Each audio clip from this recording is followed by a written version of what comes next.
जय रघुनाथ जी की। ये जो बीकानेर रॉयल फैमिली का ट्रस्ट वाला मामला है, उस बारे में एक और निवेदन है कि इस ट्रस्ट में कई लोगों ने तर्क दिया कि साहब वो सब महिलाएं थी इसलिए इन 3 पुरुषों को रखा गया। वाह क्या तर्क है।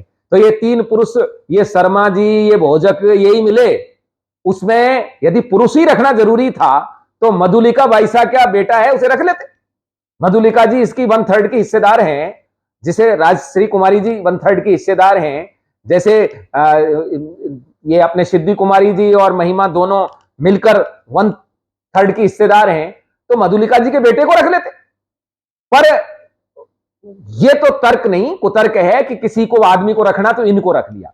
मेरा एक ही निवेदन है कि ये जो मुद्दा है ये किसी राज परिवार या किसी पर्सनल प्रॉपर्टी का मुद्दा नहीं है। ये हमारी विरासत, हमारे इतिहास, हमारी धरोहर, हमारी संस्कृति, हमारे अभिलेख, हमारी पोथियों से, हमारे सबूतों से हमारी इतिहास चोरी को रोकने में एक प्रमुख प्रमाण है। इनके साथ छेड़छाड़ होगी जब ये किसी दूसरे के हाथ में चले जाए, और ये चले गए दूसरों के हाथ में, क्योंकि सिद्धि कुमारी जी अविवाहित है, उनका आगे चलकर कोई इसमें रहने वाला नहीं है।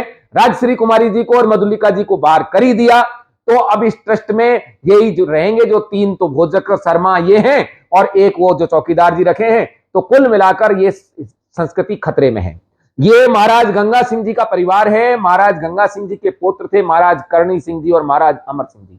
और महाराज करणी सिंह जी और महाराज अमर सिंह जी के महाराज करणी सिंह जी के 3, जिनमें 2 बेटी और 1 बेटे महाराज नरेंद्र सिंह जी और उनकी दोनों बेटियां, इन परिवार तक ही सीमित नहीं हो सकता। ये पूरे बीका राठौड़ों की संपत्ति है, पूरे बीका राठौड़ों की इज्जत का सवाल है। इसलिए हर बीकानेर का, बीका राठौड़ ही नहीं, बीकानेर का तो प्रत्येक व्यक्ति, और राठौड़ों में पहले बीका और फिर सभी राठौड़ और फिर सारे क्षत्रियों की ये जिम्मेदारी बनती है कि इस विरासत को बचा लें, इस धरोहर को बचा लें। वरना इसी तरीके से ट्रस्टों में बदल बदल के आदमियों को, अभी बीकानेर गया है, कल उदयपुर जाएगा, परसों जोधपुर, फिर जयपुर, फिर अलवर, सब समाप्त हो जाएंगे। तो मेरा आपसे निवेदन है, इस मुद्दे पर गंभीरता समझें। 9 तारीख को कमिश्नर उदयपुर के पास केस है, जहां निश्चित रूप से हमें आशा है कि न्याय मिलेगा, और यदि वहां न्याय मिला तो ठीक, वरना फिर 9 तारीख बाद बीकानेर में इन सारे जो ट्रस्ट की प्रॉपर्टीज है उस पर धरना देने की आवश्यकता पड़ेगी। और आप सबकी मुझे जरूरत है, मैं तैयार हूं, आप तैयार हैं। जब मुझे भय नहीं है तो आपको किस बात का भय, आप भी तो क्षत्रिय हैं। तो मेरा ये सबसे निवेदन है। और एक चीज और, ये जो गुंडे बैठा रखे हैं, ये पुलिस बैठा रखी है, किस लिए बैठा रखी है, किसके पक्ष में बैठी है? क्या राजश्री कुमारी जी वहां गुंडे लेके आएंगी? राजश्री कुमारी जी वहां के ऐसी महिलाएं हैं क्या? अर्जुन अवार्डी हैं, देश की प्रतिष्ठा का सवाल है, निशानेबाज रही हैं। इसलिए तुरंत सरकार समझ ले और सिद्धि कुमारी जी भी समझ जाएं।